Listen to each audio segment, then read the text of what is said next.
ऋषि दयानंद जी का प्रभाव स्वदेशियों पर पड़ा और विदेशियों पर पड़ा। स्वामी दयानंद जी का मंतव्य साधारण से साधारण व्यक्ति तक भी पहुंचा था। बहुत सारे लोग उस प्रभाव से बदले और कुछ लोग अपने स्वार्थ के कारण नहीं बदले।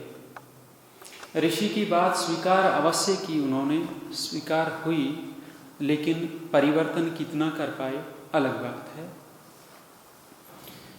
एक बार एक व्यक्ति नित्य प्रति मंदिर जाया करता था। जब मंदिर जाता था, रोजाना घर लौट कर के आता था। उसका लगभग 11-12 साल का बेटा रोजाना देखा करता था पिताजी कहीं जाते हैं। एक दिन पिताजी से उस बच्चे ने पूछा कि पिताजी आप जाया कहाँ करते हैं। पिताजी ने उत्तर दिया कि बेटा मंदिर जाया करता हूँ। बड़े शान से उत्तर दिया। अच्छा, मंदिर जाया करते हैं, तो बच्चे ने अनायास अपने पिता से एक और प्रश्न पूछ लिया। कहने लगे कि पिताजी क्या मंदिर हमारे घर से अच्छा है। पिताजी ने उस बच्चे को उत्तर दिया कि हाँ बेटे, मंदिर तो स्वर्ग है, मंदिर तो स्वर्ग है और घर तो नरक जैसा है। अब साधारण व्यक्ति तो सोचेगा बिल्कुल ठीक कह रहे हैं, मंदिर तो भगवान का घर होता है और भगवान के घर में तो स्वर्ग ही होना चाहिए।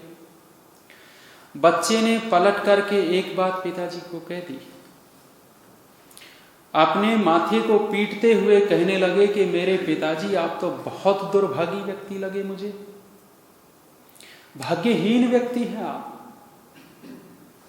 बच्चे से पिता को ऐसे उत्तर की उम्मीद नहीं थी, लेकिन बच्चे ने जब ये कहा कि पिताजी आप तो बहुत बड़े भाग्यहीन हैं, पिताजी को कुछ गुस्सा आया और गुस्से में कहने लगा कि क्या बकता है। हाँ पिताजी, मैं बिल्कुल ठीक कहता हूं। क्यों? क्योंकि रोजाना स्वर्ग में आप जाते हैं और फिर से नरक में आ गिरते हैं। आप मंदिर को स्वर्ग कह रहे हैं और घर को नरक कह रहे हैं। आपसे बड़ा भाग्यहीन व्यक्ति कौन होगा कि नित्य प्रति स्वर्ग में जाए और फिर लौट करके नरक में आ जाए।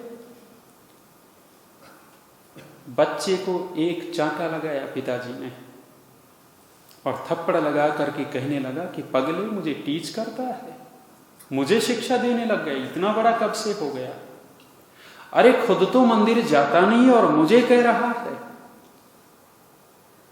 बच्चे ने कहा कि पिताजी, जिस दिन मुझे ये पता लग गया कि मेरे घर से भी बढ़कर के कहीं मंदिर है, जिस दिन मुझे पता लग गया कि मेरे माता पिता से भी बढ़कर के कोई देवता है, उस दिन बाहर निकला हुआ पैर आपकी तरह लौट करके नहीं आएगा।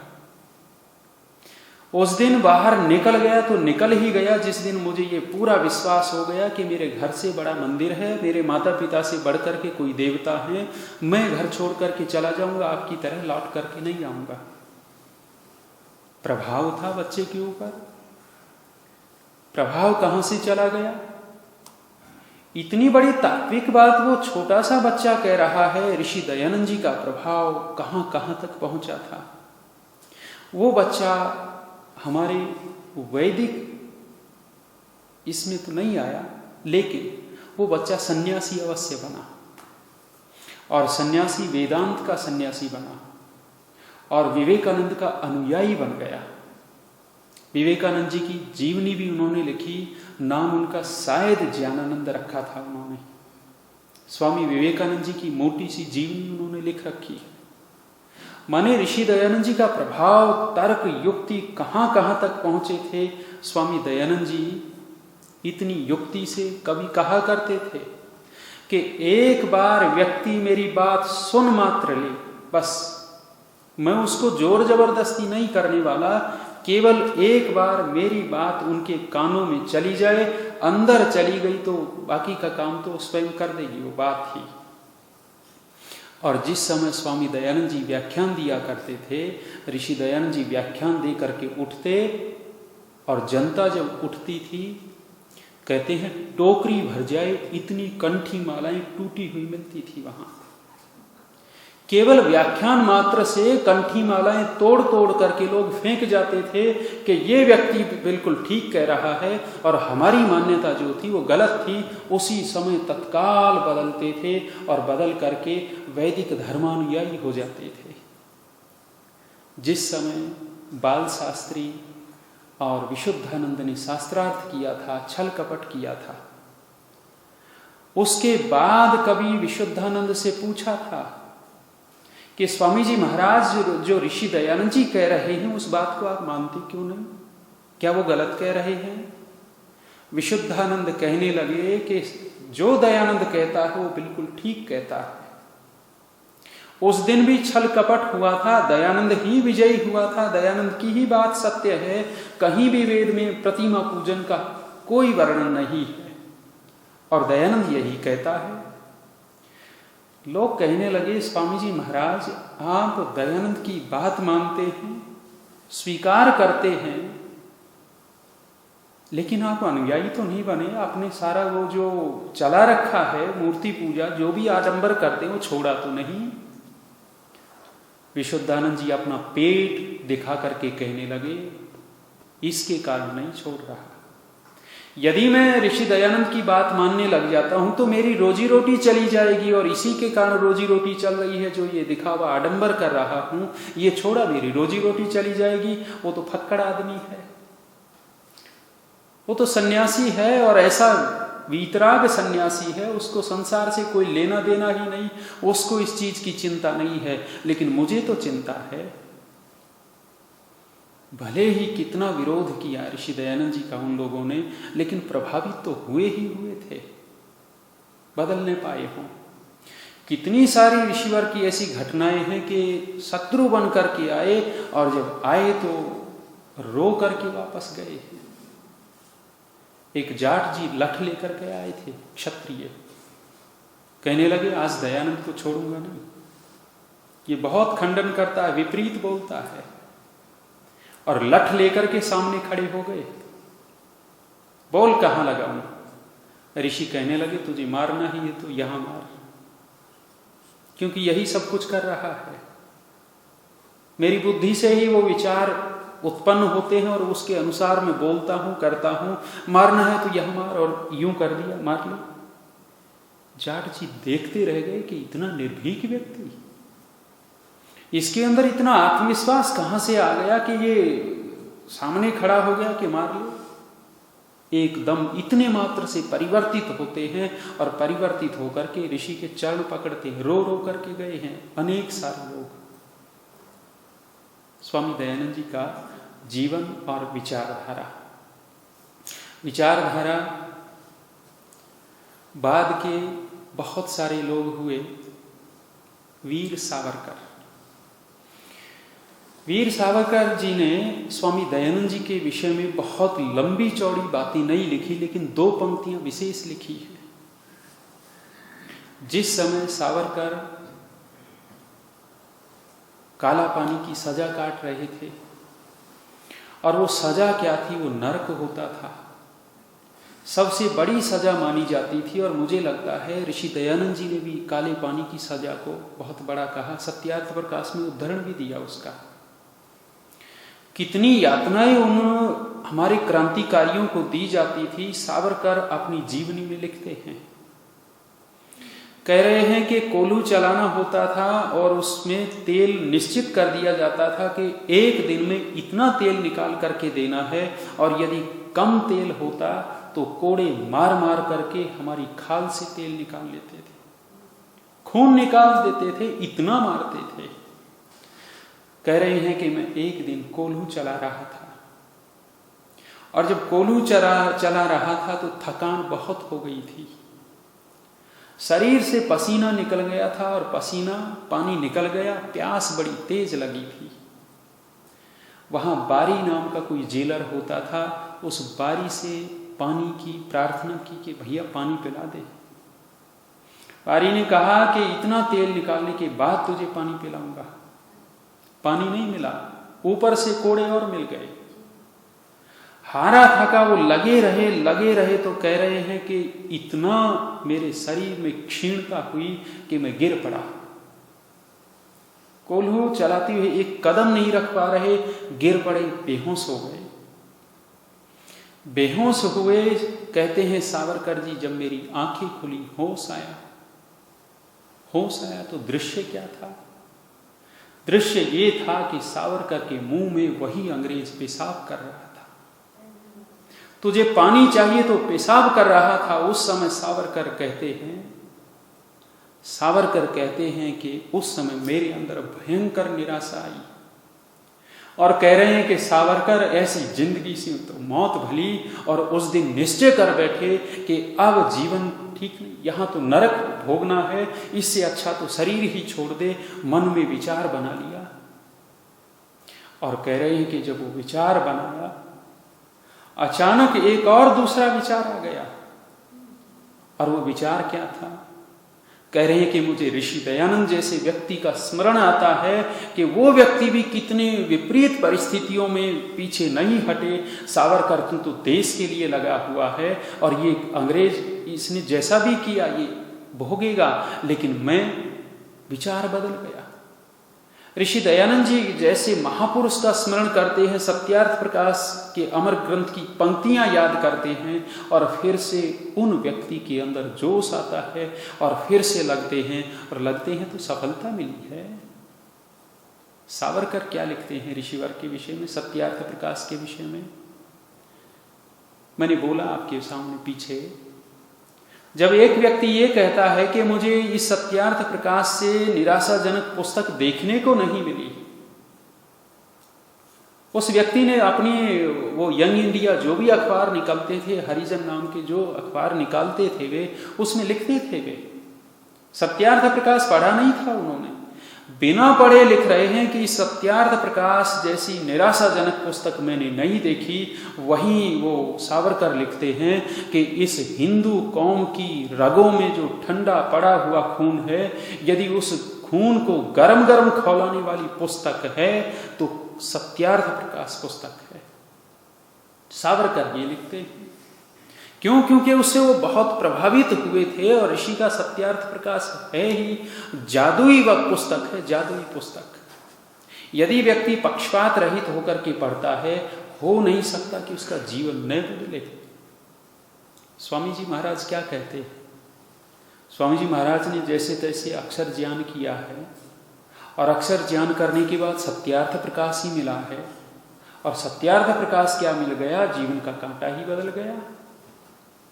जीवन का कांटा बदल गया, और आज देखिए कैसी स्थिति में है। उधर रामप्रसाद बिस्मिल कहते हैं, कह रहे हैं कि मुझे सत्यार्थ प्रकाश क्या मिला? मेरे जीवन में एक नया अध्याय जुड़ गया। वो रामप्रसाद बिस्मिल जो बिल्कुल व्यसनों में फंसा हुआ था, जीवन निकृष्ट था, और कहीं से आर्य समाज का रास्ता मिल गया।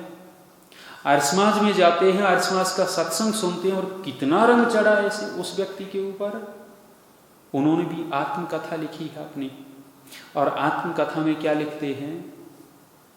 पिताजी ने कह दिया कि भैया या तो आर्य समाज में जाएगा या घर में रहेगा। अब ये तुझे निर्णय करना है कि घर चाहिए या आर्य समाज चाहिए, दोनों में से किसका चयन करेगा? रामप्रसाद बिस्मिल पिताजी को कहने लगे कि पिताजी मैं आर्य समाज को नहीं छोड़ सकता। हाँ, तू आर्य समाज को नहीं छोड़ सकता तो घर छोड़ करके निकल जा। तैयार हो गए? पिताजी ने कहा ठहर, रुक जा। रामप्रसाद ने सोचा से शायद पिताजी के अंदर दया जग गई, रुक गए, ठिठक गए, खड़े हुए। खड़े होने के बाद पिताजी कह रहे हैं, राम प्रसाद, जो तेरे तन के ऊपर कपड़े डले हुए वो मेरे यहाँ आर्य समाज के नहीं है। राम प्रसाद बिस्मिल ने अपने कपड़े उतारे, कुर्ता पजामा, और केवल कच्छे में निकल गए बाहर। इतना रंग चढ़ा हुआ था, पास में कहीं आर्य समाज का उत्सव हो रहा था। 3 दिन वहां काटे हैं। 3 दिन रहे तो पिता कब तक पिघल गए, ढूंढते घूम रहे हैं। अब निकालना तो बड़ा सरल है, लेकिन उसको सहन करना। फिर से ले आए। और राम प्रसाद कितने बड़े आर्य समाज के प्रति कितनी आस्था रखते हैं। आर्य समाज के वो उनके गुरु थे स्वामी सोमदेव, पंजाब के थे जी, स्वामी सोमदेव थे। और उन्होंने उस जीवनी में 2 व्यक्तियों को विशेष रूप से याद किया है। किसको? एक तो गुरु को याद किया है, मेरे गुरु, और एक अपनी मां को याद किया है, मेरी मां।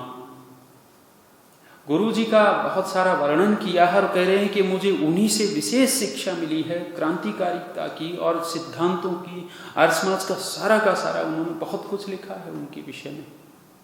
और दूसरा मां के विषय में लिखा है। मां के भी बड़े कृतज्ञ थे, मां के प्रति भावना बहुत रखते थे। सुन रखा होगा, जीवनी आपने पढ़ी हो। जीवनी में तो वो प्रसंग नहीं आता, लेकिन सुनाते हैं लोग।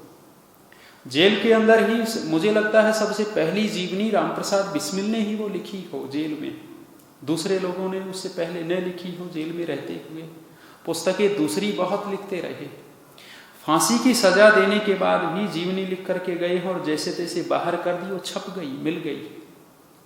आप जाएंगे गोरखपुर, उनकी कोठरी देखेंगे।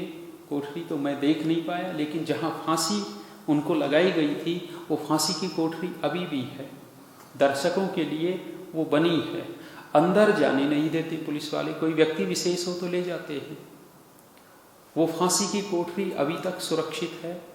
वो जो फट्टे थे वो जर्जर हो गए हैं, कमजोर हो गए हैं, लेकिन देखा कैसे वीर थे कि झूल गए।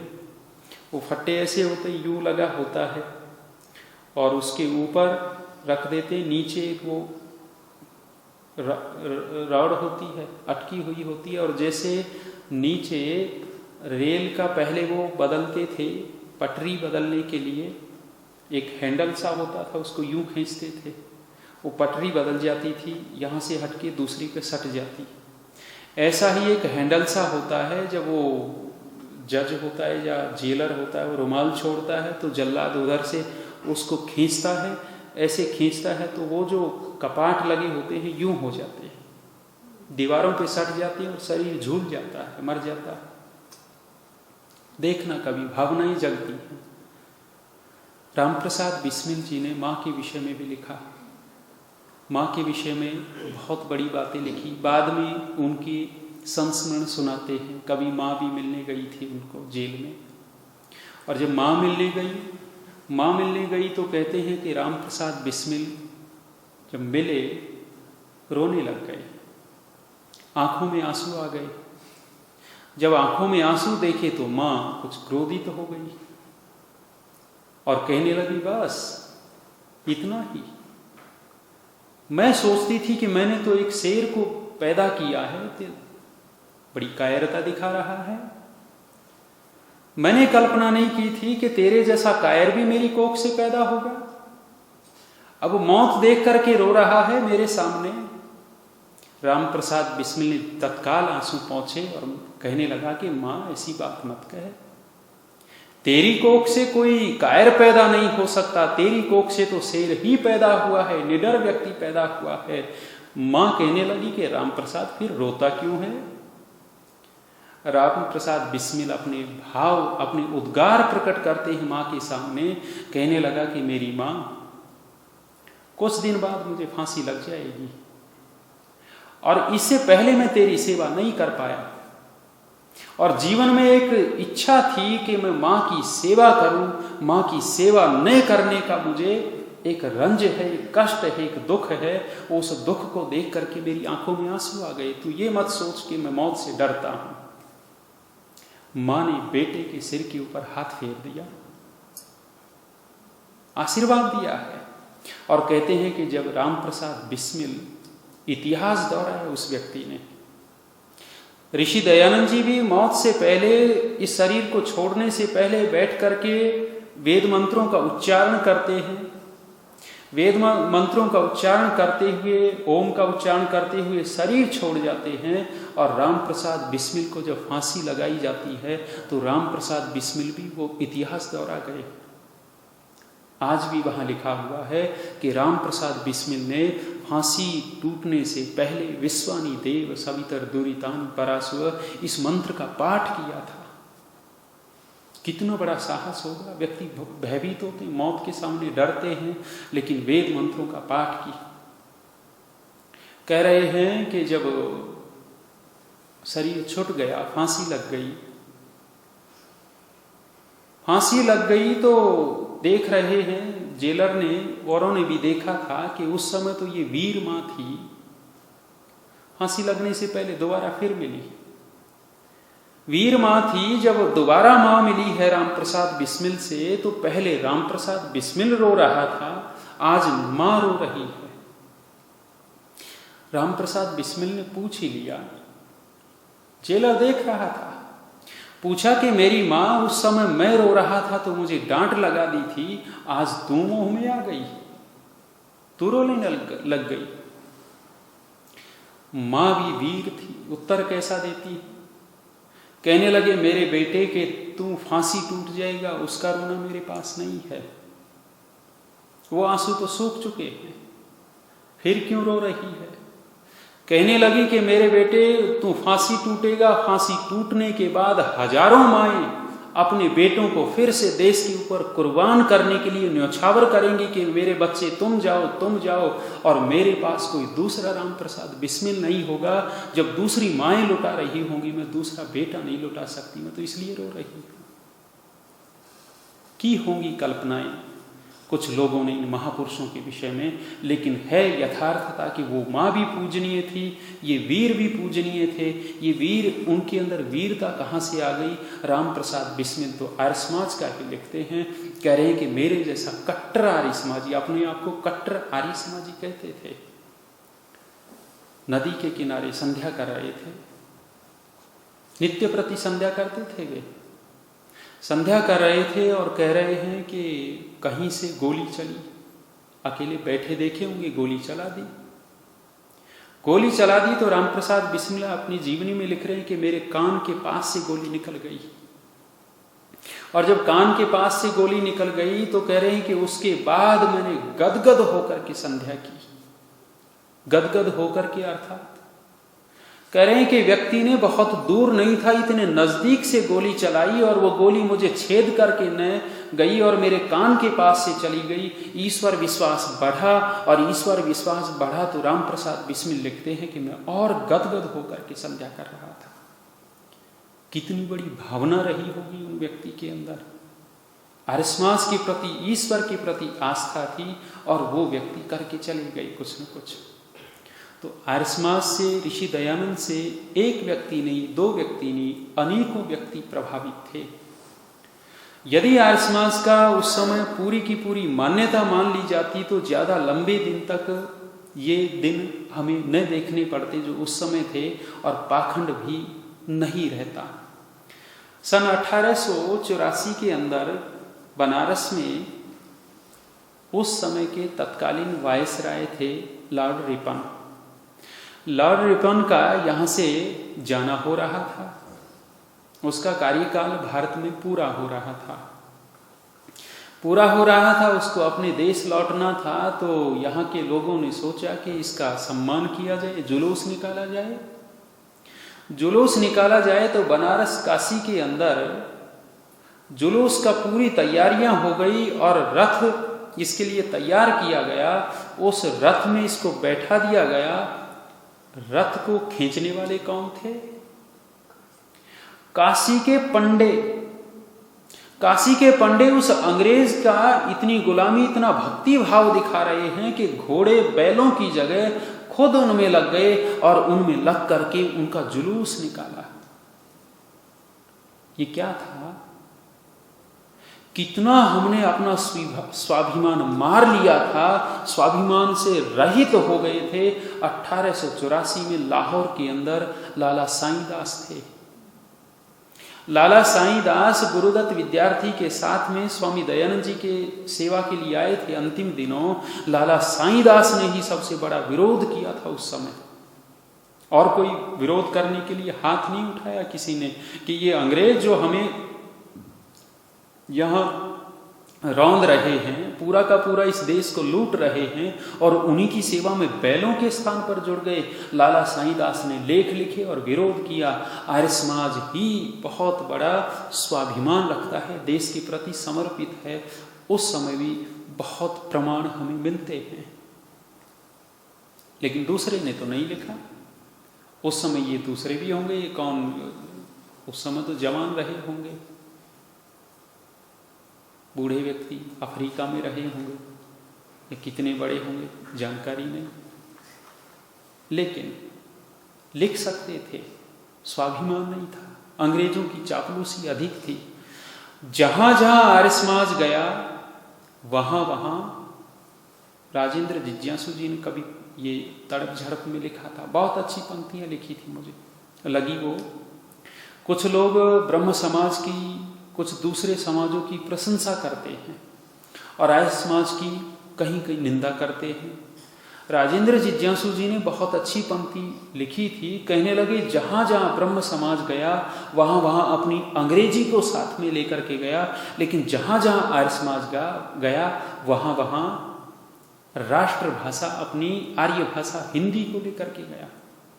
आप पूरे विश्व में कहीं भी चले जाइए, जहां भी जाएंगे, भले ही वहां उनकी अपनी भाषा होती हो, दक्षिण में भी जाएंगे, दक्षिण में अपनी भाषाएं हैं, लेकिन जो व्यक्ति आर्य समाज से जुड़ा है, वो आर्य समाज से जुड़ा है तो हिंदी से परिचित अवश्य मिलेगा। हिंदी बोलना समझना उसको बहुत कुछ आता मिलेगा। क्यों? क्योंकि आर्य समाज, ऋषि दयानंद जी ने भी इसको वरीयता दी, और जहां भी गए वहां अपनी भाषा लेकर के गए। मॉरिशस जैसा देश, छोटा सा देश, सुना है हमने, कितना बड़ा होगा? कहते हैं 40 किलोमीटर चौड़ा और 70 किलोमीटर लंबा, इतना सा देश है, छोटा सा देश। और उस छोटे से देश में आर्य समाज की संस्थाएं कितनी हैं? 400 साढ़े 400 संस्थाएं बताते हैं, इतने छोटे से देश में। और आर्य समाज का बहुत वहां कितना काम हो रहा है, कैसे हो गया? जिस समय गए होंगे यहाँ से, भारत से, उस समय सत्यार्थ प्रकाश लेकर के गए होंगे, सिद्धांत लेकर के गए होंगे, अपनी परंपरा चला रहे हैं और आज भी चल रहा है। कुछ लोग कहते हैं आर्य समाज मर गया। आर्य समाज में दम नहीं है, नया आर्य समाज मरा है और नया आर्य समाज दमहीन हुआ है। अब भी आप जैसे बैठे, कितने सारे बैठे हैं, आर्य समाज नहीं तो क्या है ये? तो ऋषि दयानंद जी का प्रभाव बहुत दूर दूर तक गया। हम भी उसी से प्रभावित हैं। ऋषि दयानंद जी के सत्यार्थ प्रकाश की एक दो बात कह करके विराम देते हैं। स्वामी सर्वदानंद वीतराग सन्यासी, जिन्होंने एक पुस्तक लिखी सन्मार्ग दर्शन, बहुत पुराने सन्यासी हुए हैं। पहले पौराणिक थे, फिर वेदांती हो गए, और वेदांती होने के बाद आर्य समाजी बने थे। और आर्य समाजी बने कैसे थे? उधर उत्तर प्रदेश के किसी स्थान पर रहते थे, रुग्ण हो गए, रोगी हो गए, तो एक चौधरी ने इनको शरण दे दी। सन्यासी हैं, सेवा की लंबे काल की सेवा से स्वामी जी महाराज स्वस्थ हो गए। जब स्वामी जी महाराज स्वस्थ होकर के जाने लगे तो चौधरी साहब ने कुछ भेंट दे दिया। और भेंट क्या दिया? एक कपड़े में लपेट करके पुस्तक ही दे दी। और जब पुस्तक दी तो कहने लगे कि स्वामी जी महाराज, मैं आपसे यही मांगता हूं यदि आप ये मानते हो कि मैंने कुछ सेवा की है तो मेरी एक बात मान लेना कि जो मैं ये दे रहा हूं इसको खोल करके पढ़ लेना पूरा का पूरा। ठीक है भैया, निकल गए। रास्ते में ध्यान आया कि भक्त ने कुछ दिया था, भक्त ने दिया था। वो कपड़ा हटा करके देखा तो देखते हैं सत्यार्थ प्रकाश। और जब सत्यार्थ प्रकाश देखा तो पूर्व की बातें याद आ गई कि कोई एक ऐसा नास्तिकों का ग्रंथ है जिसका नाम सत्यार्थ प्रकाश है। जो उसको पढ़ लेता है वो अछूत हो जाता है, जो उसको पढ़ लेता है वो तो बिल्कुल नास्तिक हो जाता है। बहुत सारी निंदा सुन रखी थी, लेकिन भक्त को भी वचन दे रखा था। मन में आया कि भक्त को कह करके आया, उसने सेवा बहुत की है। और जब स्वामी जी महाराज ने सत्यार्थ प्रकाश पढ़ना शुरू किया, आदि से अंत तक पढ़ते चले गए। और जब अंत तक सत्यार्थ प्रकाश पढ़ लिया तो स्वामी सर्वानंद जी कुछ और ही थे, अंदर से बदल चुका था सारा का सारा। और जिस वेदांत को मानते थे, जिस अपने पुराने मत को मानते थे, सारा का सारा बदल चुके, अपना वो दूर किया और सत्यार्थ प्रकाश की मान्यता अनुसार चलने रहने लगे। आर्य समाज में प्रवेश किया और आर्य समाज में प्रवेश करके प्रचार किया, बहुत ज्यादा प्रचार किया। और कितने सरल व्यक्ति थे। लाहौर अनारकली आर्य समाज का उत्सव होना था, स्वामी जी महाराज को बुला रखा था। लाहौर आर्य समाज अनारकली का जब उत्सव था तो स्वामी सर्वदानंद जी पहुंचे तो थोड़ी जल्दी पहुंच गए, 3-4 बजे रात में ही। आर्य समाज का दरवाजा बंद था। अब सोए कहाँ, समय है अभी तो। वहीं जमीन पे अपनी चद्दर बिछाई और द्वार के सामने, गेट के सामने लेट गए। प्रातःकाल झाड़ू वाड़ू लगाने थे, उत्सव की तैयारियां करनी थी। मंत्री जी भी आ गए। मंत्री जी आए, देखा कौन पड़ा है, आज साफ सफाई करनी है। मंत्री जी ने ठोकर लगा दी, ठोकर मार करके कहने लगे कि उठ, यहां से सफाई करनी है। ठीक है भैया, खिसक गए। मंत्री जी ने देख लिया था, वैसे तो चेहरा तो देख लिया था। और जब खिसक गए, सारी तैयारियां हो गई, बाबा जी मंच के ऊपर बैठे हैं। अब मंच पे स्वामी जी महाराज बैठे हैं और जब बताया गया कि स्वामी सर्वदानंद जी का अब व्याख्यान होगा, भाषण होगा, मंत्री के अंदर काटो तो खून न मिले। अरे जिसको ठोकर लगाई थी ये वही क्षमा मांग रहे, पैर पकड़ करके स्वामी जी महाराज भूल हो गई। अरे भैया कोई बात नहीं, तेरा काम था, तुझे सफाई करवानी थी। निराभिमानी, कितने सरल होते होंगे। व्याख्यान देकर के लौट आए। अगले वर्ष फिर बुला लिया स्वामी जी महाराज को। और जब अगले वर्ष बुलाया तो व्याख्यान हुआ। व्याख्यान कौन सा हुआ? बिल्कुल एक पंक्ति जो पिछले वर्ष सुनाई थी वही का भी व्याख्यान दे दिया। व्याख्यान में नवीनता ही नहीं थी। आयोजक लोग इकट्ठा होकर के नाराज होकर के कहने लगे, क्या स्वामी जी महाराज आपने तो पिछले वर्ष वाला ही दोहरा दिया, आपने व्याख्यान को बदला ही नहीं। स्वामी जी महाराज का उत्तर क्या था? कहने लगे, मेरे भैया जिसके लिए मैंने पिछले वर्ष व्याख्यान दिया था, तुम्हारे लिए दिया था, तुम नहीं बदले तो मेरा व्याख्यान कहां से बदल जाएगा? तुम तो बदले नहीं और मेरा व्याख्यान बदलना चाहते हो। पिछले वर्ष मैंने जो बोला था तुम्हारे बदलने के लिए बोला था, और तुम नहीं बदले तो मेरा व्याख्यान भी नहीं बदला।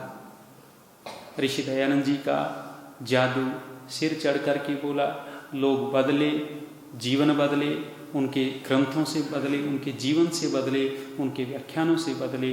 तो ऋषि दयानंद जी का बहुत बड़ा हमारे ऊपर आभार है। हम उनके आभार को याद करें और उनके सिद्धांतों मंतव्यों के अनुसार चलें।